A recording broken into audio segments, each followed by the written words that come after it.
34-এর অবসানে নন্দীগ্রাম, 11-র অবসানে সন্দেশখালী, শুভেন্দুর চরম ইঙ্গিত। আজকের সন্দেশখালী মনে করিয়ে দিচ্ছে 2007 সালে নন্দীগ্রামে মহিলাদের ওপর চরম অত্যাচারের কথা। সেই সময় নন্দীগ্রাম ইস্যু রাজ্যে 34 বছরের অবসান ঘটিয়ে পরিবর্তন এনেছিল। সন্দেশখালী কি 11-র অবসান ঘটিয়ে আবারও পরিবর্তন আনতে চলেছে পশ্চিমবঙ্গে? নন্দীগ্রামের সাথে সন্দেশখালীর ইস্যুকে সমতুল্য করে শুভেন্দু অধিকারী কার্যত সেই ইঙ্গিত দিতে চাইছেন যে 2024 লোকসভা ভোটে রাজ্যের তৃণমূলের অবসান এবং বিজেপির উত্থানে পরিবর্তন আসতে চলেছে। আজ নন্দীগ্রামে 14ই মার্চ অভিশপ্ত ভূমি উচ্ছেদ প্রতিরোধ কমিটির বশ্যতা স্বীকার দিবসের দিনে নন্দীগ্রামের অধিকারী পাড়াতে শহীদদের প্রতি শ্রদ্ধা জ্ঞাপন করে সেই রকম ইঙ্গিত দিলেন বিরোধী দলনেতা শুভেন্দু অধিকারী। আপনারা জানেন আজকে অভিশপ্ত 14ই মার্চ 2007 সালে আজকের দিনে নন্দীগ্রামের অধিকারী পাড়াতে বিশেষ করে স্বতঃস্ফূর্ত গণ আন্দোলনের উপরে তৎকালীন বামফ্রন্ট সরকারের পুলিশের দ্বারা বর্বরচিত হত্যাকাণ্ড হয়েছিল। আমরা প্রত্যেক বছর এই দিনে শ্রদ্ধা নিবেদন করি, অমর শহীদের আত্মাকে স্মরণ করি এবং বর্ষতা বিরোধী কৃষি জমি রক্ষার এই আন্দোলনে কৃষকদের প্রতি প্রণাম নিবেদন করি।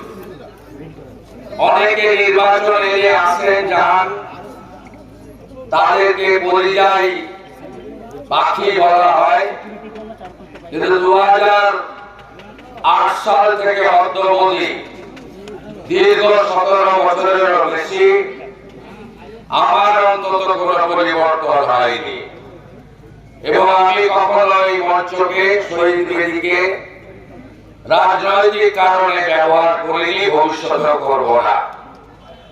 আপনারা জানেন যে আমাদের এই শহীদ বেদিতে মাল্যদান করার জন্য বাধার সামনেও পড়তে হয়েছে। অবশ্য গণদেবতা জনতা জনার্দনের আশীর্বাদে সব বাধা অতীত হয়ে গেছে। নন্দীগ্রাম পথ দেখিয়েছে।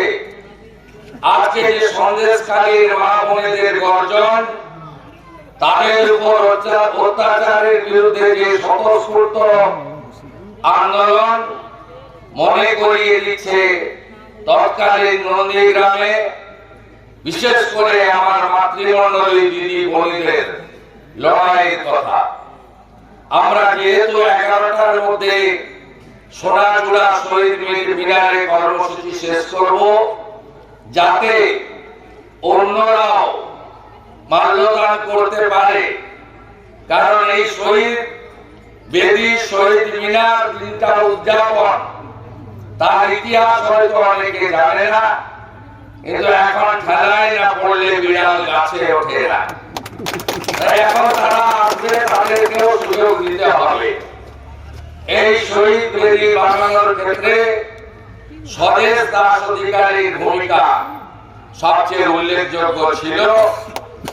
আর 132 ফুট উঁচু শহীদ মিনার ভাঙা বেড়াতে কার হাত দিয়ে কার দ্বারা নির্মিত হয়েছে সেটা মুখে নাই বা বললাম। সবাই ভালো থাকবেন।